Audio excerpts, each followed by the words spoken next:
ಶಿಡ್ಲಘಟ್ಟ ನಗರದ ಬಿಜೆಪಿ ಸೇವಾ ಸೌಧದಲ್ಲಿ 12ನೇ ಅಂತಾರಾಷ್ಟ್ರೀಯ ಯೋಗ ದಿನಾಚರಣೆಯನ್ನು ಭಾನುವಾರ ಪತಂಜಲಿ ಯೋಗ ಶಿಕ್ಷಣ ಸಮಿತಿಯೊಂದಿಗೆ ಅರ್ಥಪೂರ್ಣವಾಗಿ ಆಚರಿಸಲಾಯಿತು.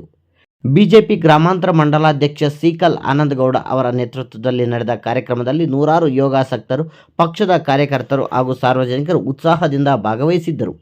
ಕಾರ್ಯಕ್ರಮದಲ್ಲಿ ನುರಿತ ಯೋಗ ಶಿಕ್ಷಕರ ಮಾರ್ಗದರ್ಶನದಲ್ಲಿ ವಿವಿಧ ಯೋಗಾಸನಗಳು, ಪ್ರಾಣಾಯಾಮ ಹಾಗೂ ಧ್ಯಾನ ಪ್ರಕ್ರಿಯೆಗಳನ್ನು ನಡೆಸಲಾಯಿತು. ಭಾಗವಹಿಸಿದ್ದವರು ಸಾಮೂಹಿಕ ಯೋಗಾಭ್ಯಾಸದ ಮೂಲಕ ಆರೋಗ್ಯಕರ ಜೀವನ ಶೈಲಿಯ ಮಹತ್ವವನ್ನು ಅರಿತುಕೊಂಡರು. ಈ ಸಂದರ್ಭದಲ್ಲಿ ಮಾತನಾಡಿದ ಗ್ರಾಮಾಂತರ ಮಂಡಲಾಧ್ಯಕ್ಷ ಸೀಕಲ್ ಆನಂದಗೌಡ ಅವರು, ಯೋಗವು ಕೇವಲ ದೈಹಿಕ ಕಸರತ್ತಲ್ಲ, ಅದು ಮನಸ್ಸು ಮತ್ತು ದೇಹವನ್ನು ಸಮತೋಲನಗೊಳಿಸುವ ದಿವ್ಯ ಶಕ್ತಿ. ಇಂದಿನ ಒತ್ತಡದ ಬದುಕಿನಲ್ಲಿ ಪ್ರತಿಯೊಬ್ಬರೂ ಪ್ರತಿದಿನ ಯೋಗಾಭ್ಯಾಸ ಮಾಡುವ ಮೂಲಕ ಆರೋಗ್ಯಕರ ಸಮಾಜ ನಿರ್ಮಾಣಕ್ಕೆ ಕೈ ಜೋಡಿಸಬೇಕು ಎಂದು ಕರೆ ನೀಡಿದರು. ಪ್ರಧಾನಿ ನರೇಂದ್ರ ಮೋದಿ ಅವರ ಪ್ರಯತ್ನದಿಂದ ಯೋಗವು ಜಾಗತಿಕ ಮಟ್ಟದಲ್ಲಿ ಮಹತ್ವ ಪಡೆದು ವಿಶ್ವದಾದ್ಯಂತ ಆಚರಿಸಲಾಗುತ್ತಿರುವುದು ಹೆಮ್ಮೆಯ ಸಂಗತಿ ಎಂದು ಅವರು ತಿಳಿಸಿದರು.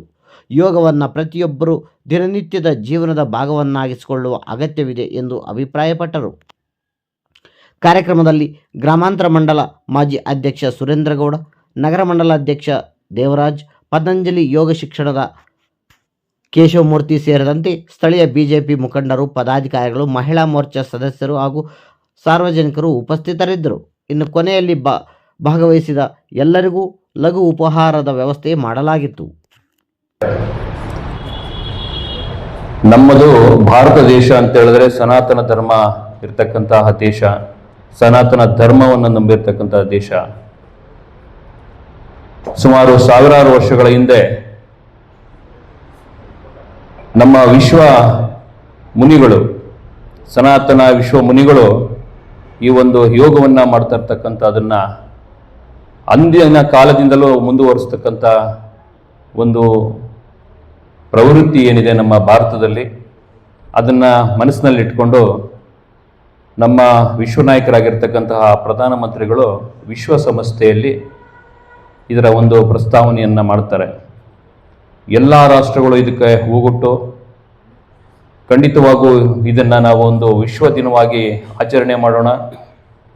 ಎಲ್ಲರೂ ಸಹ ಇದನ್ನು ಜೂನ್ 21ರ ದಿನ ನಾವೊಂದು ಈ ಯೋಗವನ್ನು ಮಾಡ್ತಕ್ಕಂಥದ್ದನ್ನು ಮಾಡಲೇಬೇಕಾಗ್ತದೆ ಅಂತೇಳಿ ಕೇವಲ ಜೂನ್ 21ಕ್ಕೆ ಸೀಮಿತವಾಗದೆ ಪ್ರತಿದಿನವೂ ಬೆಳಗ್ಗೆ ಹೊಟ್ಟೆಗೆ ಏನೂ ತಗೊಳ್ಳದೆ ಖಾಲಿ ಹೊಟ್ಟೆಯಲ್ಲಿ ಕನಿಷ್ಠ ಪಕ್ಷ ಒಂದು 45ರಿಂದ 1 ತಾಸುಗಳವರೆಗೂ ನಾವು ಯೋಗವನ್ನು ಮಾಡಿದಾಗ ನಮ್ಮ ಮನಸ್ಸು, ದೇಹವನ್ನು ನಿಯಂತ್ರಿಸ್ತಕ್ಕಂಥ ಕೆಲಸ ಆಗುತ್ತೆ. ನಮ್ಮ ಜೀವನದಲ್ಲಿ ಸುಮಾರು ಒತ್ತಡಗಳ ಮಧ್ಯೆ ನಾವು ಕೆಲಸ ಮಾಡ್ತಾ ಇರ್ತೀವಿ.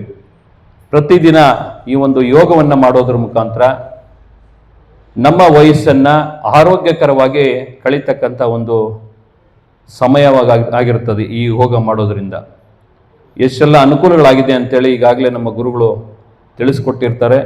ಈ ಯೋಗವನ್ನು ನಾವು ಪ್ರತಿ ವರ್ಷದಂತೆ ಪ್ರತಿದಿನವೂ ಸಹ ನಾವು ಈ ಶಿಡ್ಲಘಟ್ಟದಲ್ಲಿ ಮಾಡೋಣ. ಈಗಾಗಲೇ ನಾವು ಪತಂಜಲಿ ಯೋಗ ಶಿಬಿರದವರಿಗೆ ಮನವಿಯನ್ನು ಮಾಡಿಕೊಂಡ್ವಿ.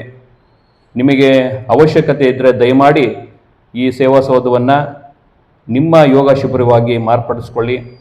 ಅದಕ್ಕೆ ಬೇಕಾದಂತಹ ಅನುಕೂಲಗಳನ್ನು ನಾವು ಸೀಕಲ್ ರಾಮಚಂದ್ರಗೌಡರಲ್ಲಿ ಮನವಿ ಮಾಡಿಕೊಂಡು ಖಂಡಿತವಾಗಿ ಏನೆಲ್ಲ ಅವಶ್ಯಕತೆ ಇದೆ ಅದನ್ನು ಇಲ್ಲಿ ಮಾಡ್ತಕ್ಕಂಥ ಕೆಲಸವನ್ನು ಮಾಡ್ತೀವಿ ಅಂತ ಹೇಳಿದ್ವಿ.